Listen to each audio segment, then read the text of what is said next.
first thing Abigail Rowan noticed about Silas Mercer was not his height, his weathered coat, or the revolver riding low at his hip. It was the flour. A burlap sack sat crooked on a handcart beside him on the Greywater Depot platform, its shipping tag flapping in the October wind. Abby caught the printed weight, the freight mark, and the price written in blue pencil. Then she looked at Silas. "You paid $6.80 to move that from Helena?" Silas had spent the last 40 minutes preparing himself to greet a stranger he had agreed to marry. He had expected awkwardness, maybe tears, maybe disappointment. He had not expected an audit. Behind him, Tom Avery lowered his chin to hide what might have been a smile. Silas glanced at the sack. "That's what the invoice says." "I can see that." Abby stepped down from the train with one gloved hand on the rail and the other gripping a square brown valise polished smooth by years of travel. She was not delicate. Nothing about her suggested fragility. Her coat was dark green wool, practical and well-mended at the cuffs. A plain felt hat was pinned over chestnut hair, pulled into a low knot. Her face would not have earned a second look in a crowded hotel dining room. Her eyes would have. They were gray, steady, and alert in a way that made Silas feel as though she had already inspected the depot, the freight office, his boots, and half his character before both feet reached the platform. The locomotive exhaled steam behind her. Porters called. A child cried somewhere near the baggage car. Two men outside the station door paused their card game long enough to look Abby over. One muttered something to the other. Abby heard it. She gave no sign. Silas did. His gaze moved toward the men until both suddenly found great interest in their cards. He took off his hat. "Miss Rowan? Mr. Mercer. You had a good trip?" "No." Tom coughed into his fist. Silas nearly smiled despite himself. "Fair enough." Abby looked past him again, toward the flour sack. "Who handles your freight accounts?" That erased the smile before it formed. "I do." "Then someone thinks you don't read them." Silas's expression hardened. He was 40 years old, had survived 2 cattle drives through hail, a winter that killed a third of his herd, and a partnership that ended with the other man taking cash and disappearing south. He was not accustomed to being told he could not read his own bills by a woman he had known for less than a minute.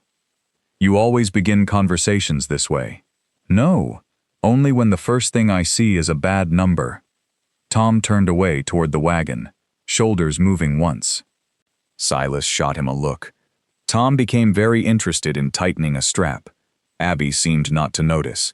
Freight on milled flour should not be that high, unless it came by private wagon for part of the route, and your tag shows rail transfer all the way to Greywater. Either someone charged you twice for the same leg, or your supplier is adding a fee where you won't think to look. Silas stared at her. She tilted her head slightly. "I was told you wanted a practical wife." The letter. 3 months earlier, after another ranch hand quit and the cook passed out face first beside a pot of scorched beans, Silas had sat alone at the kitchen table and written to the Western Correspondence Bureau in Omaha. He had not written about affection. He had written about work. Cedar Run Ranch had 24 men in spring, 19 by midsummer, and 15 now. The cattle were sound. The grazing was strong. There was money in the bank. And still the place felt as if it were dying. Men slept in a bunkhouse that smelled of wet socks, lamp smoke, and old anger. Meals arrived burned, cold, or not at all. Supplies vanished. Tempers shortened. Harlan Voss, whose spread lay 20 miles east, had begun offering better wages to any Cedar Run hand willing to cross over. Silas could fight weather. He could fight wolves. He did not know how to fight the feeling that a place had stopped being worth coming home to. So he had asked for a woman who was steady, capable, and unwilling to be frightened by hard work. The Bureau had sent him 6 letters. Abigail Rowan's had been the shortest. "I can cook for 20, keep accounts, mend what can be mended, dismiss what cannot, and work without being praised for it. I do not expect luxury. I do expect honesty." He had read that last sentence 4 times. Now she stood in front of him, and he wondered whether he had understood it at all. A gust swept dust across the platform. Abby looked toward the wagon. Is that ours? Ours, Silas repeated. If the arrangement still stands. There it was. Not fear, not pleading. A door left open just wide enough for either of them to walk away. Silas studied her more carefully. She was not the woman he had imagined when he agreed to a correspondence marriage, though he had tried hard not to imagine one at all. There was no coyness in her expression, no attempt to charm him, no visible concern over whether she had pleased him at first sight. He respected that more than he wanted to. The arrangement stands, he said. Abby nodded once. Then you can show me the rest of those invoices when we arrive. Tom let out a quiet laugh. Silas looked at him. What? Nothing, boss. You have a strange way of showing nothing. I've been told. They loaded Abby's valise into the wagon. She stopped Silas when he reached for it. I can carry my own. I know. He took it anyway. For the first time, something softened at the edge of her mouth. Not quite a smile. The road from Greywater to Cedar Run crossed open country, where the grass had gone gold beneath the first hard frosts. Low mountains stood blue on the western horizon. Cottonwoods followed the creek bottoms in crooked yellow lines, and the wind moved through the sage with a dry whisper that seemed to come from everywhere at once. Tom rode ahead on horseback, leaving Silas and Abby side by side on the wagon bench. For the first mile, neither spoke. Silas had never minded silence. This one felt crowded. He finally said, "The Bureau told you much about the ranch? Enough to know you have cattle, debt under control, and trouble keeping men." His hands tightened slightly on the reins. "They told you that? You did. In my letter? You said you needed someone who could restore order to a household connected to a working ranch. Men don't ask for order when things are going well." Silas glanced at her. She was watching the country. "You make a habit of reading between lines? I make a habit of reading what people hoped they hid." He should have found the answer irritating. Instead, it stayed with him. A few minutes later, Abby asked, "How many mouths at the main table?" "Depends on the season. 15 men now. Tom. Me. Cook? Hobe Larkin. Does he eat what he serves?" Silas looked at her. She looked back. "No," he admitted. "That bad?" "Worse on Tuesdays." This time she did smile. It changed her face more than Silas expected. The smile disappeared quickly as they passed 2 riders coming from the east. Both wore clean brown coats and the silver spur badge used by Voss Cattle and Freight. One of the men tipped his hat toward Silas. "Mercer." Silas did not return the gesture. The rider's gaze slid to Abby. "New housekeeper?" "My wife." The man's eyebrows rose. Abby felt the shift in the air before anyone spoke again. "Well," he said, "Voss'll be pleased to hear Cedar Run's finally settling down." Silas's jaw tightened. "Ride on, Lou." The 2 men continued west toward town. Abby waited until they were out of earshot. "Why would Harlan Voss care whether your household settles down?" Silas turned to her sharply. "You know his name?" It was stamped on the flower tag. He looked back toward the road. That was true. Still, something in the speed of her answer bothered him. "He's a neighbor," Silas said. "The kind who counts your cattle from his own porch. And hires your men?" His head turned again. "You're guessing now. Am I wrong?" Silas said nothing. Abby folded her hands in her lap. The wagon rolled on. By late afternoon, the land opened into a broad valley, with Cedar Run cutting silver through its center. The ranch appeared first as smoke, then roofs, then fences stretching over the tawny ground. Abby took it in without speaking. The main house was larger than she expected. 2 stories of weather-darkened timber beneath a patched cedar roof. Beyond it stood a bunkhouse, cookhouse, tack shed, barns, corrals, and 3 hayricks leaning under canvas. Cattle moved in the lower pasture. From a distance it looked prosperous. Closer, the cracks appeared. A broken porch rail had been tied in place with rawhide. 2 windows were stuffed at the edges with rags against the wind. A wagon wheel lay unrepaired beside the barn. Tin plates sat stacked on a rain barrel as if no one had bothered to carry them inside. 3 saddled horses stood near the bunkhouse with bedrolls already tied behind the cantles. Abby noticed those first. Then she saw a man come out of the cookhouse, wipe his mouth with his sleeve, and pour something from a bottle into a coffee cup. Silas followed her gaze, his shoulders lowered by a fraction. "Welcome to Cedar Run," he said. There was no pride in it, only fatigue. Abby looked at the ranch again, at the saddled horses, at the cook with the bottle, at a pair of ranch hands arguing beside the barn, while a third carried a bucket that leaked steadily from a split near the bottom. Then at Silas. He had brought her here expecting a wife to fill an empty house. What he actually had was a system failing in 10 places at once. Abby reached into the pocket of her coat and pulled out the folded freight tag she had quietly removed from the flour sack at the depot. She smoothed it against her knee. "Before supper," she said, "I want to see your supply books." Silas studied her face. "You haven't even been inside." "No. You may hate the place. That won't change the numbers. And if you decide this isn't what you agreed to..." Abby looked toward the distant mountains. The wind had sharpened, carrying the smell of wood smoke, cattle, cold earth, and something scorched from the cookhouse. Then she looked back at the house. "I agreed to come see whether a life could be built here." Silas waited. Abby folded the freight tag and returned it to her pocket. "I haven't seen enough to leave yet." The wagon rolled beneath the cedar gate as the last light drained from the valley. No one came out to welcome them. A gelding kicked against a corral rail. 2 men argued beside the barn. The cookhouse chimney breathed greasy smoke into the cold. Up close, Cedar Run looked less poor than neglected, as if every small thing had been left for tomorrow, until tomorrow became a way of life. Silas carried Abby's valise into the main house.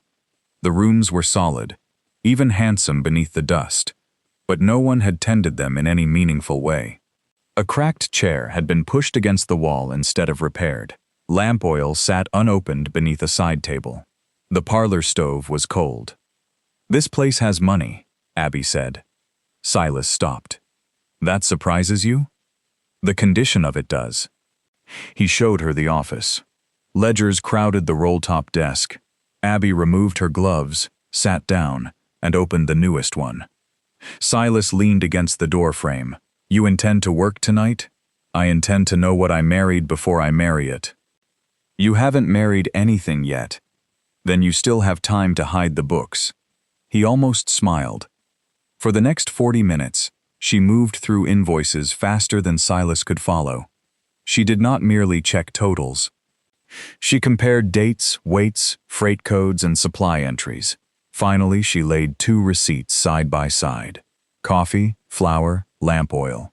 Different weights, same extra freight charge. Silas bent over the desk. Prices rose. Some did. This is not a price. She tapped the repeated code. "It's a habit." He looked at her. "How much has it cost me?" "I don't know yet." "Estimate." "I don't estimate with another person's money." The supper bell rang outside before he could answer. The cookhouse smelled worse than the smoke had promised. 14 men sat at 2 long tables beneath dim lanterns. Tin bowls held a gray stew. Several had been pushed away untouched. Hobe Larkin stood by the stove with a cup in one hand and the dull, unfocused eyes of a man who had been drinking before dark. He looked Abby over. "So that's the bride." Abby looked instead at the stove, the greasy floor, a sack of potatoes split open beside the wall, and a strip of beef hanging too close to the heat. "When was that meat salted?" Hobe blinked. "What? The beef?" He shrugged. Abby picked up a spoon and tasted the stew. Silas watched her swallow.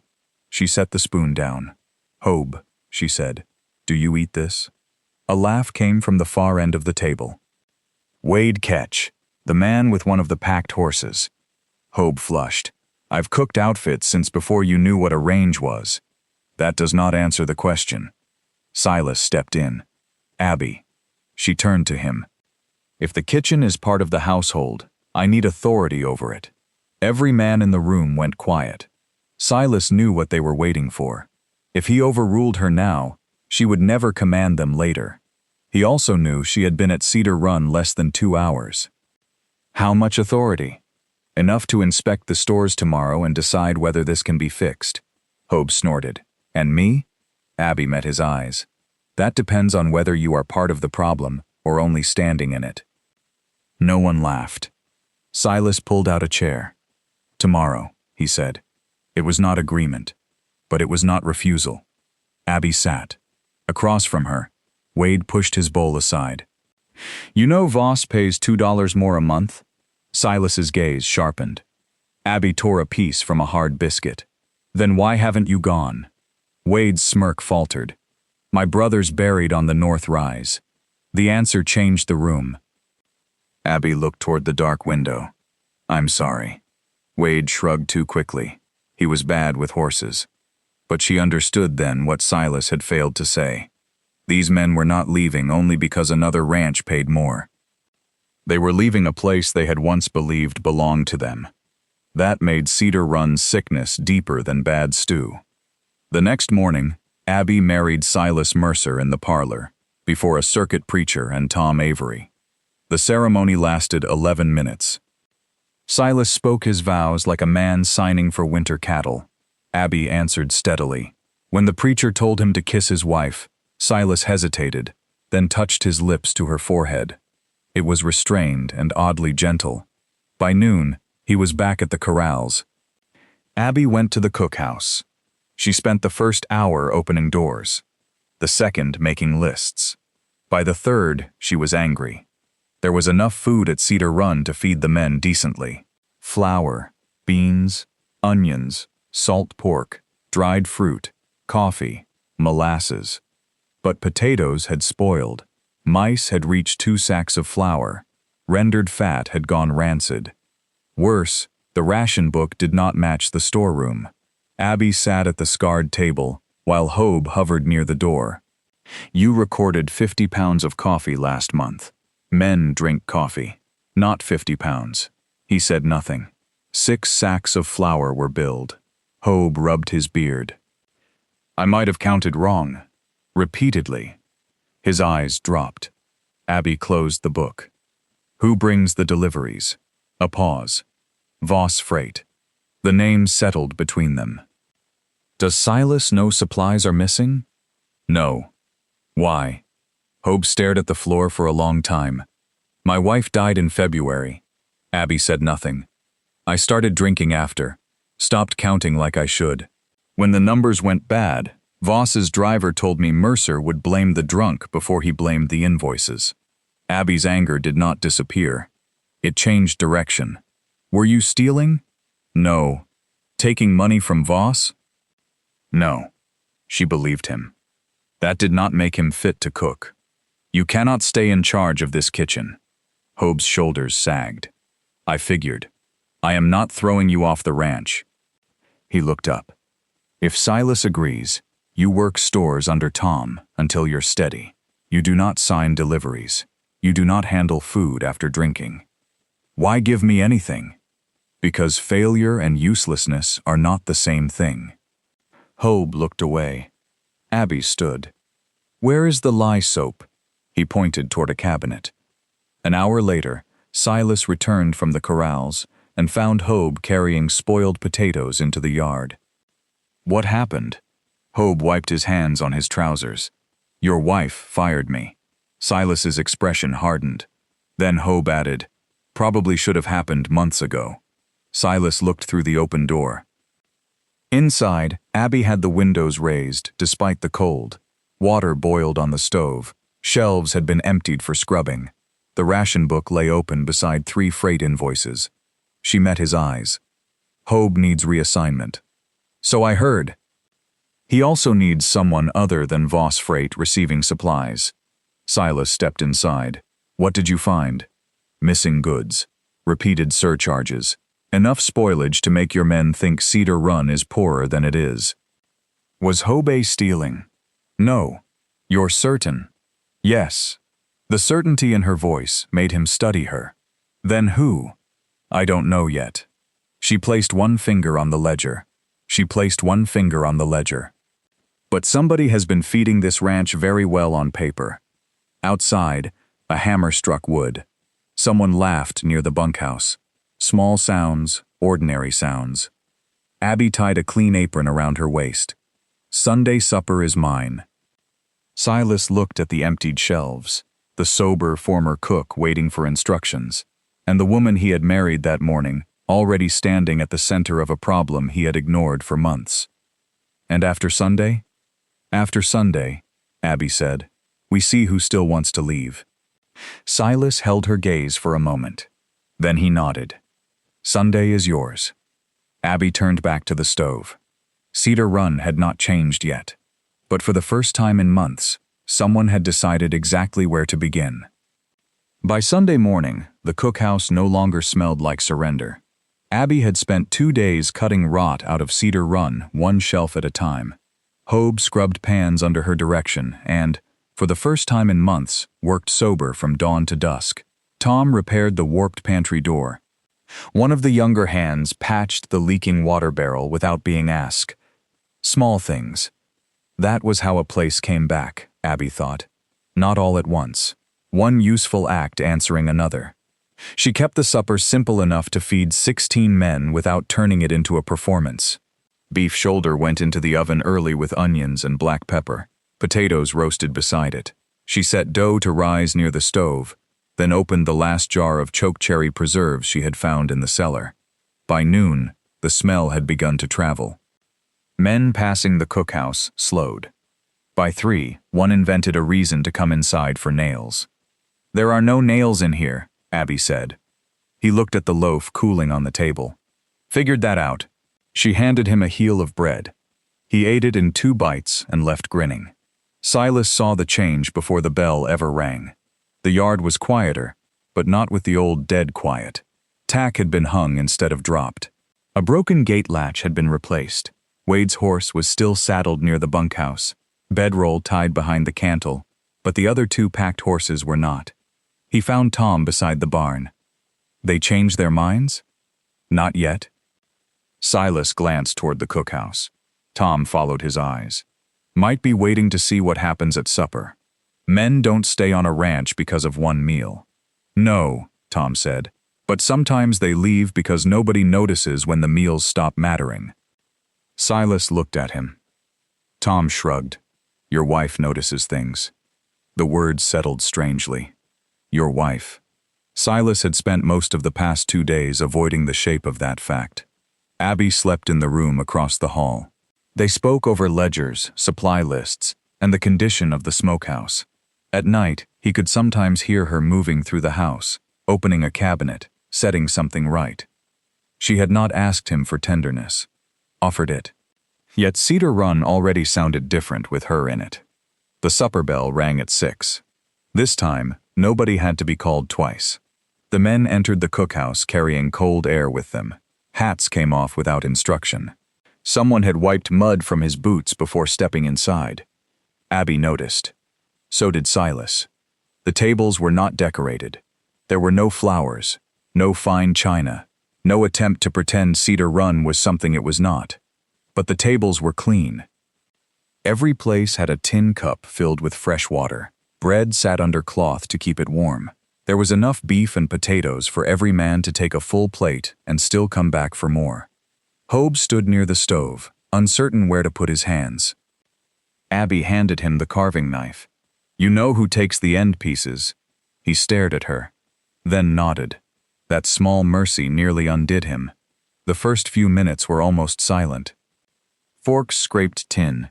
Bread tore under rough fingers. A man near the end of the table closed his eyes after tasting the gravy, as if embarrassed by his own reaction. Then someone said, "Good Lord." Another voice answered, "Don't talk. Eat before Wade finds a way to charge rent on it." Laughter broke across the room. Real laughter. Even Silas felt something inside his chest loosen. Abby moved between the tables, refilling water and setting down more bread. She did not hover. She did not ask whether they liked it. She seemed to understand that hungry men did not need gratitude pulled out of them. One of the older hands, Ben Talley, held half a biscuit in his palm for a long moment. "My ma made bread like this," he said. The room quieted. Ben looked down at it and gave a short, embarrassed laugh. "Haven't thought of that kitchen in 20 years. Abby touched his shoulder once as she passed. Nothing more. Silas watched from across the table. That was the moment he understood the supper was not about food. It was about reminding exhausted men that they had not become livestock simply because they worked cattle. Wade Ketch understood it too. And he hated it. He had eaten more than anyone. He pushed his empty plate away and leaned back. "Well," he said loudly, "Mercer finally found the trick." The room changed. Silas looked up. Wade smiled toward Abby. "Can't keep men with wages, so he brings in a woman to stuff us until we're too slow to leave." No one laughed. Wade's smile tightened.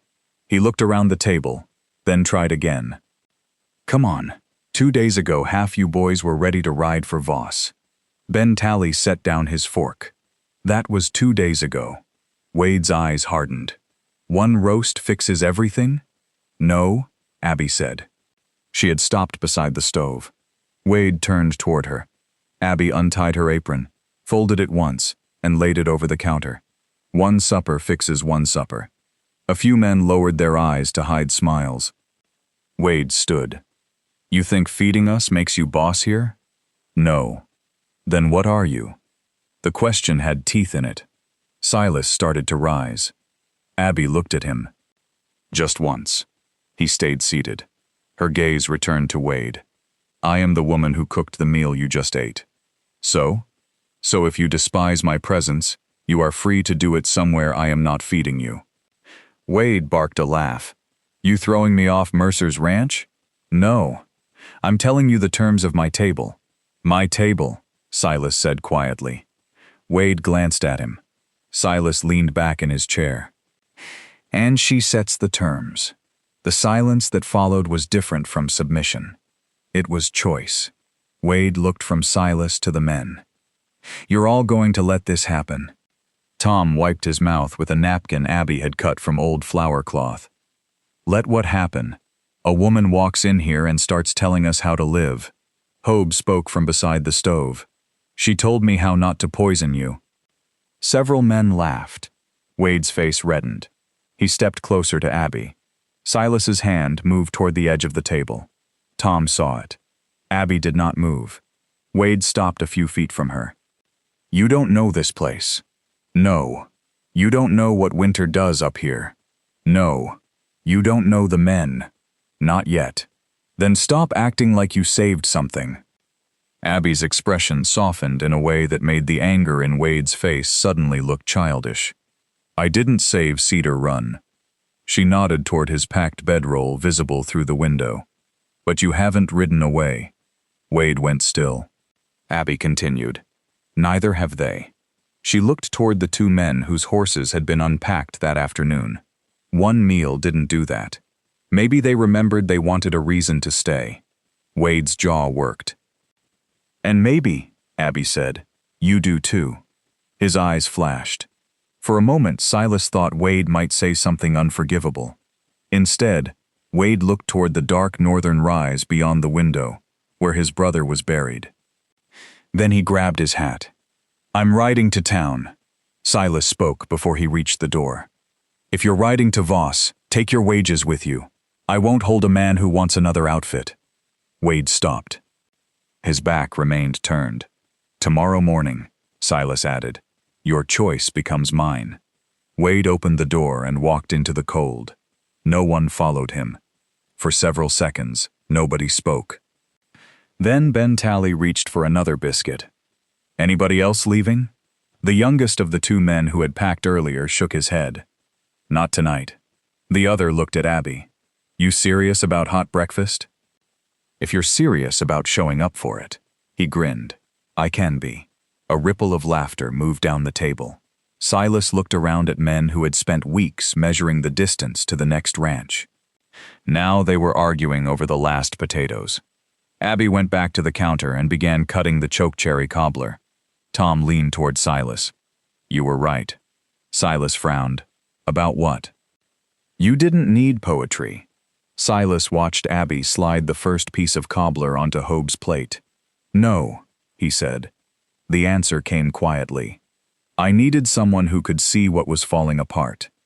Later, after the men had gone, Silas found Abby outside the cookhouse, shaking crumbs from a cloth into the grass.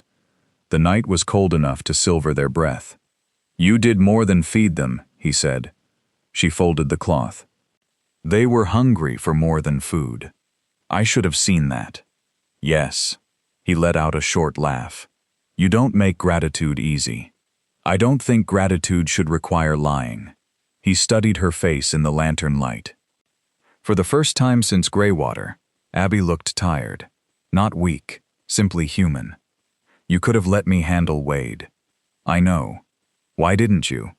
Because if I need my husband to defend every decision I make, then I have no authority. Only borrowed protection. Silas considered that. Then he nodded. Sunday was yours. Abby looked back toward the cookhouse, where warm light still glowed behind clean windows. No, she said. Sunday was theirs. Silas followed her gaze. Inside, 16 washed plates stood drying in neat rows. Outside, only one horse remained packed. Cedar Run was still in debt to bad habits, bad books, and whatever Harlan Voss had been doing through those freight invoices. But the ranch no longer felt like a place waiting to be abandoned. For one night at least, it felt like a place men had chosen to stay. The next morning, Silas found the papers beneath a folded shawl in Abby's room. 3 freight invoices bore Harlan Voss's name. Beneath them lay copies of notes signed by ranchers Silas knew, men who had lost land after debts they swore they never owed. When Abby entered, she stopped. Silas held up the papers. You chose Cedar Run because of him. Yes. The word hurt more than denial would have. You let me think I chose you. You did choose me. From a list you joined because my ranch was useful. Abby set down the coffee. My father ran a freight office outside Omaha. Voss used it to hide false charges inside real shipments. When father discovered it, Voss left him holding the debt. We lost everything. Silas said nothing. I followed the invoices west. Cedar Run was next. And the marriage?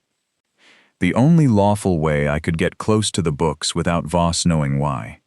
You should have told me. I should have. Before he could answer, Tom burst through the front door. Barn's burning. They ran. Flames had climbed through the hay barn. Near the fence, Clay Danner, Voss's enforcer, dropped a folded paper into the dirt and rode. Silas opened it with blackened hands. A lien notice. Payment due in 48 hours.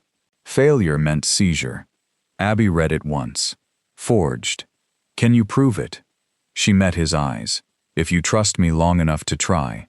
Silas looked at the burning barn, then handed her the paper. Do it. At dawn, Abby rode for Greywater with Hobe's ration book, the Voss invoices, and every freight receipt she could carry. Silas, Tom, and the hands stayed behind when Danner returned with 6 riders to push Cedar Run cattle toward disputed ground. Silas did not draw. He planted his horse in the trail. You cross that fence, you do it in front of witnesses. A gunfight was what Voss needed. Silas refused to give him one. By afternoon, Judge Miriam Holt's county office was crowded. Voss's attorney called Abby a desperate wife protecting a failing ranch. Abby answered with numbers. 3 ranches had been charged for the same rail shipment. The freight code on Silas's flour invoice matched Voss entries copied months earlier in Omaha. Hobe testified that deliveries arrived short, while invoices remained full. Then Wade entered, hat in his hands. I rode to Voss Sunday night, he said. He offered me $50 to swear Mercer owed for cattle he never bought. Voss shot to his feet. That was enough. Judge Holt froze the lien, ordered Voss's records seized, and sent a deputy to hold him pending a fraud hearing. Cedar Run did not become rich. It simply stopped bleeding. Winter came. Hobe stayed sober more days than not. Men returned. Supply costs fell. The broken porch rail was replaced. And every Sunday, the long tables filled. One evening after supper, Silas found Abby alone in the cookhouse, folding flour cloth napkins. "Voss is gone," he said. "For now. You don't need Cedar Run anymore." Her hands stopped. Silas stepped closer. "When there's nobody left to fight, do you still want to be here?" Abby looked at him for a long moment. "I came because I needed your ranch." "I know. I stayed because the men needed this place." "I know." Her voice softened. "Somewhere along the way, I began wanting it for myself." Silas took her hand. "Then stay for yourself." She smiled. "And you?" He lifted her flour-dusted fingers to his lips. "I'm hoping I'm part of the place." Abby kissed him. Outside, wind moved through the cedars. Inside, the stove held its heat, and 16 clean plates waited for morning. Cedar Run no longer felt like a ranch men endured. It felt like home.